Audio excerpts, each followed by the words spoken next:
Arcanum Astray, Book 2, A Furor of Vampires, chronicled by Edmund A. M. Batara, narrated by JAMESON.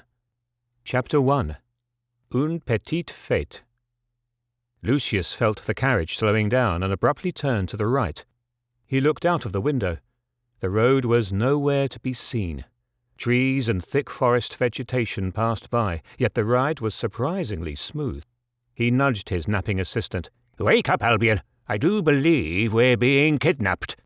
Albion stirred, turned onto his other side, then sat bolt upright as Lucius's words began to permeate his drowsy fog. "Sacre bleu! The effrontery! What do they think we are, merchants?"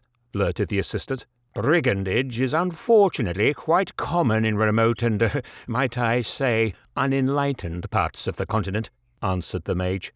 "Even in remote places in the Empire, it's nothing but a business, a livelihood for some, albeit a risky one. One small mistake, and they end up with their feet dancing up in the air."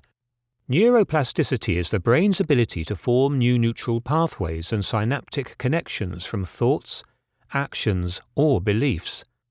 This means that your brain can grow and learn new skills just by changing how you react to your environment. Eventually, repetition of any thought, action, or belief leads to its perceived permanence as an involuntary automatic response of your brain. As more time passes repeating a certain thought or action, the more energy it will take to be conscious of it and eventually change. Therefore, you are literally transformed into your thoughts and actions which create the life of your wildest dreams or an eternal struggle.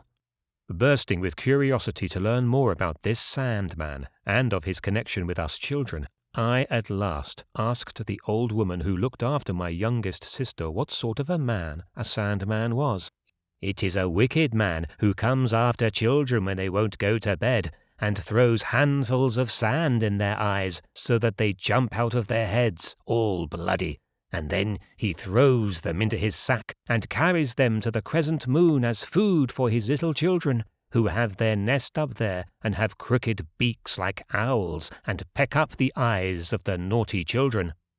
The image of the cruel Sandman now assumed hideous detail within me, and when I heard the sound of clumping coming up the stairs in the evening, I trembled with fear and terror. Older individuals have been thought to find it difficult to adjust to the rapidly changing 21st century, but it's actually individuals who are mentally imprisoned by their belief system.